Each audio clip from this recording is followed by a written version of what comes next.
Bonjour et merci de prendre quelques instants, quelques minutes pour découvrir mon grand tournoi.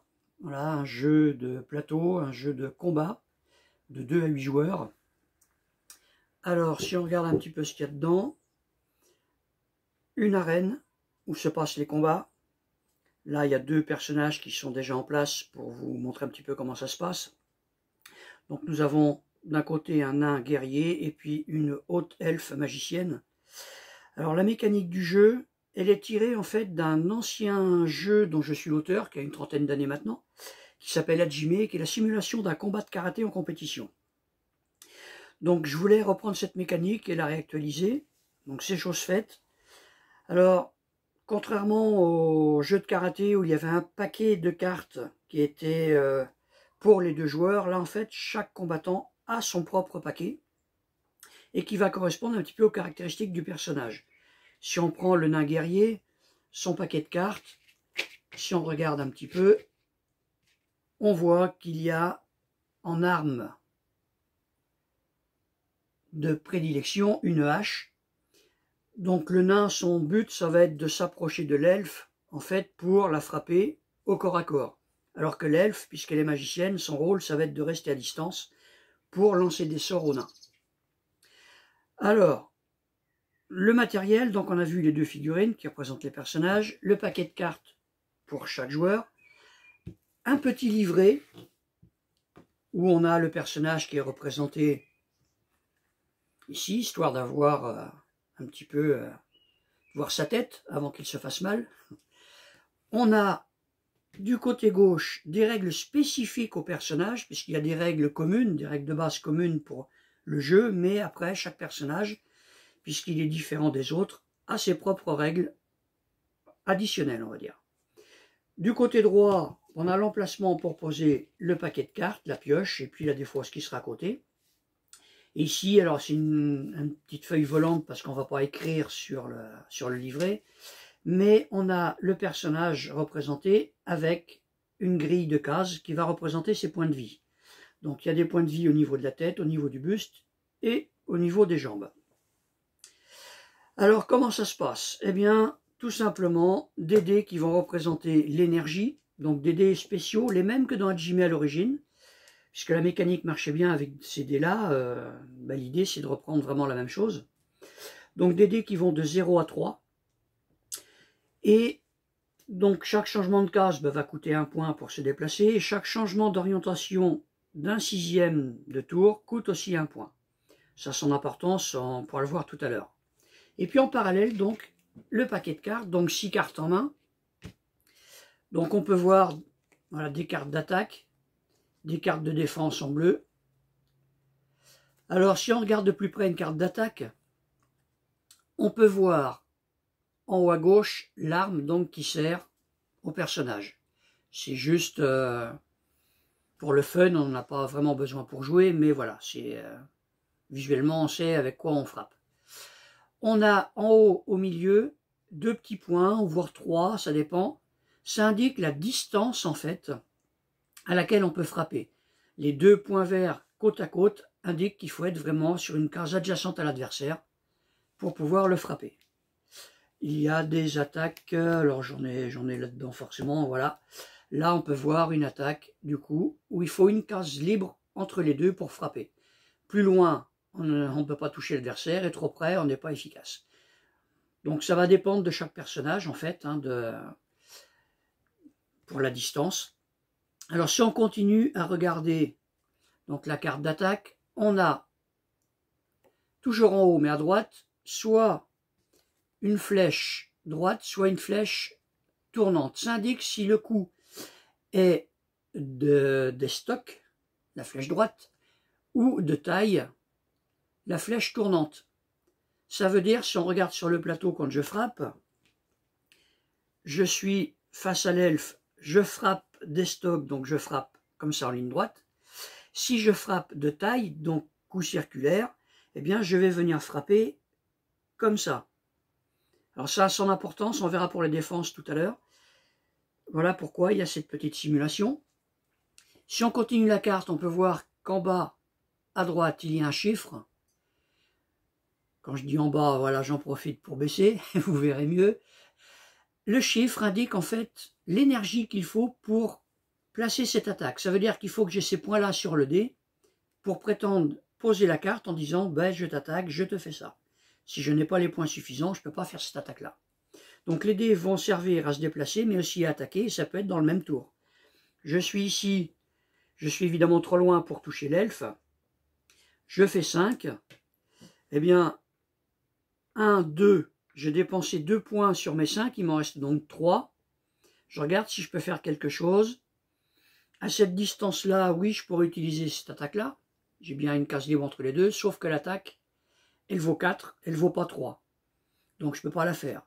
Celle-là vaut bien 3, mais ça veut dire qu'il faudrait que je m'approche encore de 1, et du coup il ne me resterait plus que 2, je ne pourrais pas la faire.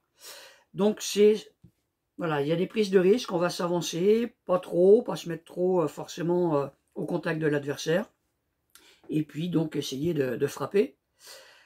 Alors, l'adversaire, une fois qu'il a pris une attaque, ben lui, ça va être de se défendre. Alors, plusieurs possibilités de défense.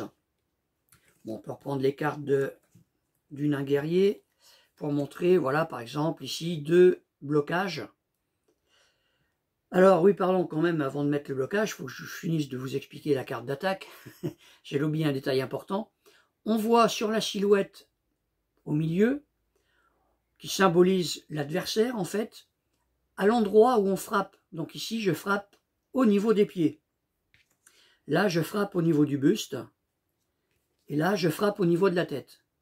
Et le chiffre au milieu du symbole, en fait, indique les points de dégâts. Donc ça veut dire que si l'adversaire ne bloque pas cette attaque-là, eh bien il prendra les points qui sont indiqués, et donc au niveau qui sont indiqués. Là, c'est au niveau des pieds.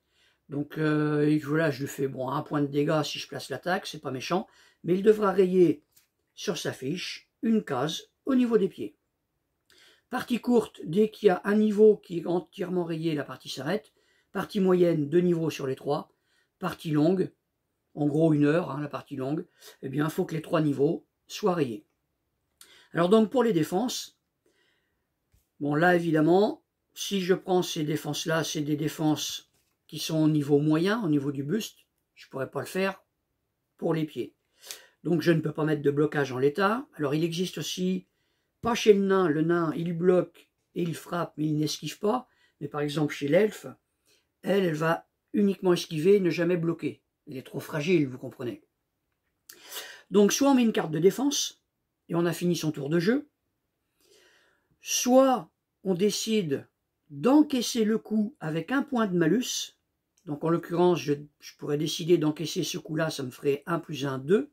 Mais ça me permet de prendre la main, donc de contre-attaquer en quelque sorte. Sinon, ben, je prends le coup et c'est l'adversaire qui garde la main. Donc voilà, j'accepte de me faire un peu plus de mal, mais je peux lui en donner une au retour. Et puis une autre possibilité aussi, c'est le recul. Je n'ai pas ou je ne veux pas mettre de défense appropriée. Je vais tenter le recul pour dire que j'ai cassé la distance au moment où il allait me frapper.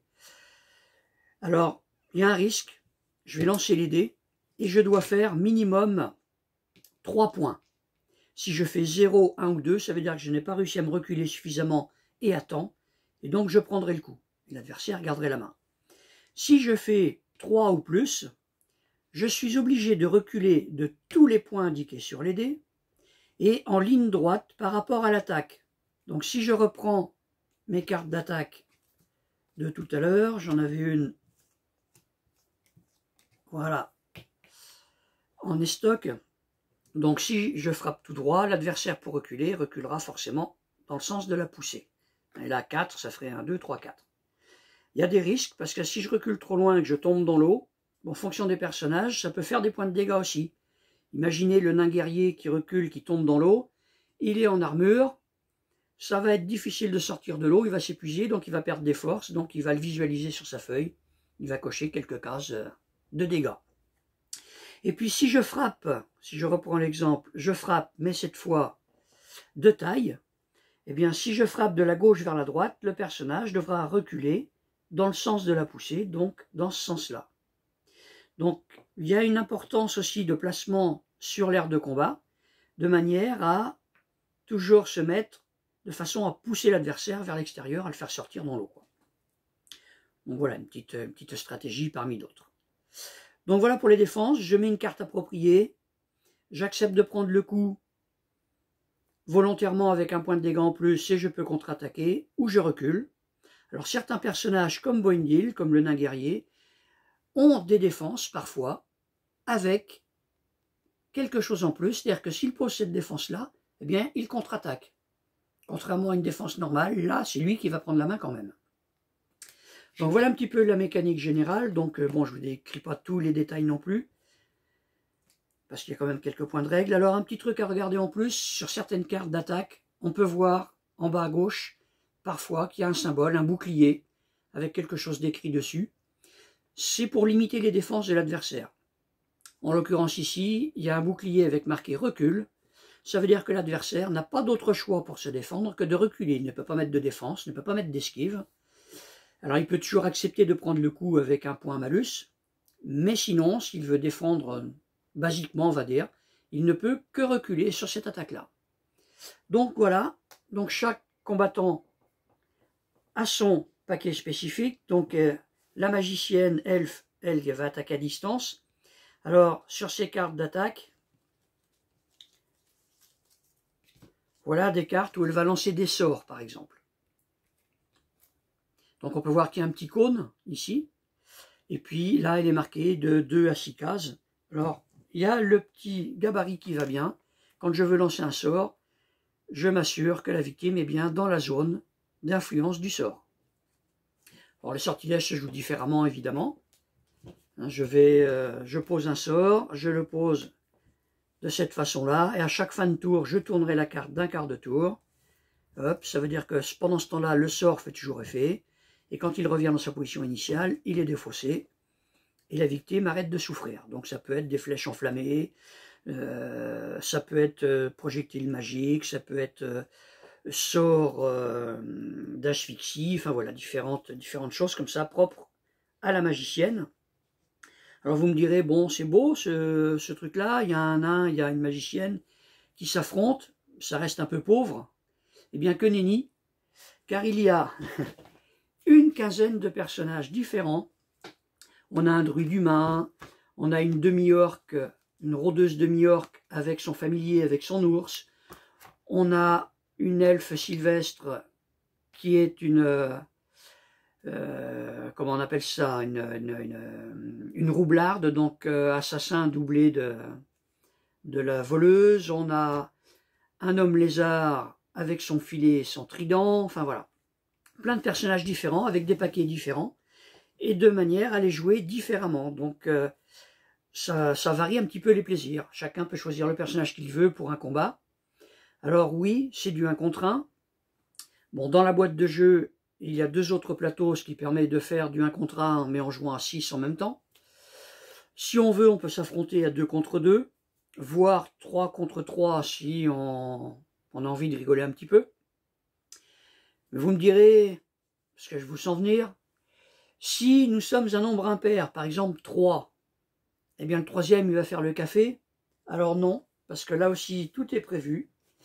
Il y a un joueur qui va faire jouer ici des dévoreurs d'intellect, 5 dévoreurs d'intellect, donc qui viennent sur le plateau, et qui vont affronter 2 joueurs à la fois. Il est équilibré pour que 2 joueurs puissent l'affronter. Et après, ben, les 2 joueurs, les 2 personnages, c'est au choix parmi les 15 qu'il y a. Mais vous allez me dire, décidément, vous en avez des choses à me dire, que oui, mais si on est 5, alors on ferait un duel d'un côté, puis 3 de l'autre. Alors oui, pourquoi pas, mais il y a aussi une autre possibilité. Il y a le dragon. Le dragon permet de jouer à 1 contre 3 à 7 joueurs. Alors, oui, ça fait une grande variété de personnages, et donc 7 joueurs, ça fait plus de mal que 3 joueurs. Le dragon, il s'adapte, ça va être ses points, en fait, de vie, qui seront plus ou moins importants en fonction du nombre de joueurs qu'il y aura en face, ce qui permet d'équilibrer la partie quand même. Alors, faut pas se leurrer, certains personnages ne verront pas l'agonie du dragon ou la mort de ses derniers compagnons. Il y en a forcément qui vont mourir un petit peu avant les autres. Mais voilà, tout est prévu pour qu'on puisse jouer, quel que soit le nombre de personnages. le nombre de joueurs, pardon.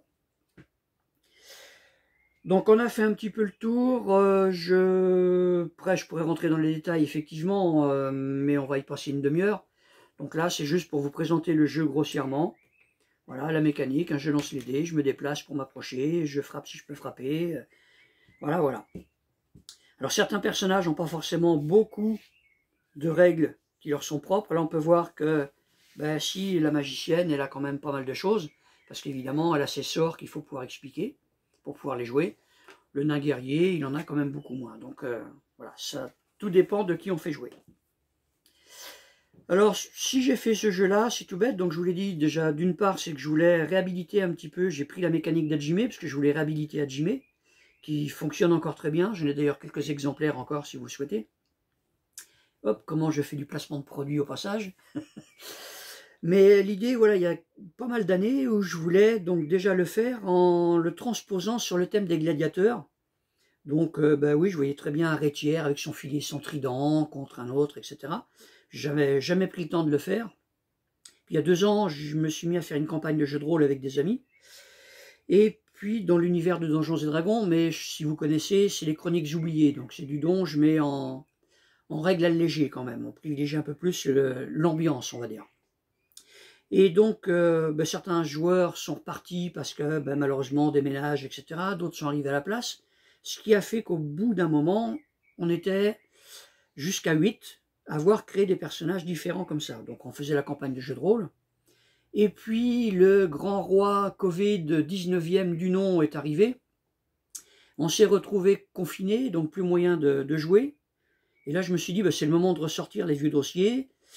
Et puis j'ai ressorti donc le projet Gladiateur et 5 minutes plus tard je me suis dit que finalement, pourquoi m'embêter à aller chercher de la doc sur cet univers-là que je ne connais pas très bien, alors que j'avais sous la main déjà 8 personnages déjà créés par mes amis et qui étaient pré-mâchés du coup. Donc je les ai repris et puis j'ai fait des paquets adaptés à ce que chaque joueur avait fait pour son personnage, quoi. Donc voilà comment c'est venu, et puis une fois que j'ai développé les 8 premiers, je me suis dit, bah oui, mais le maître du jeu, s'il veut jouer avec nous, il faut peut-être qu'il ait un personnage, donc bah, du coup je lui ai créé un général orc, puis je me suis dit que s'il voulait avoir d'autres choix aussi, eh bien je lui ai fait 3 petits gobelins, 3 gobelins harceleurs, et puis voilà, de fil en aiguille, ça m'a amené à 15 personnages, dont voilà, l'homme lézard, avec son filet et son trident, qui m'a permis quand même de remettre cette idée-là que j'avais avec le Rétiaire dans l'univers des gladiateurs. Et puis pour boucler la boucle, j'ai un moine combattant qui permet de reprendre vraiment ce qui se faisait avec Hajime, donc le combat de karaté. Donc j'ai adapté un petit peu, j'ai équilibré évidemment pour que tout soit vraiment bien nivelé, qu'on puisse tous avoir une chance de se battre les uns les autres. Mais voilà, j'ai bouclé la boucle avec Shoseo, le moine combattant. Voilà, donc je vous remercie de m'avoir écouté, d'avoir été patient. Donc si vous êtes joueur, malheureusement ce jeu ne se trouve pour l'instant pas édité. Si vous êtes éditeur, eh bien vous avez compris le message. Je suis évidemment à votre écoute, à votre service, j'allais dire. Le jeu vous attend, moi j'ai du temps, donc voilà. Donc je vous souhaite une bonne fin de journée, et je vous remercie encore pour votre patience.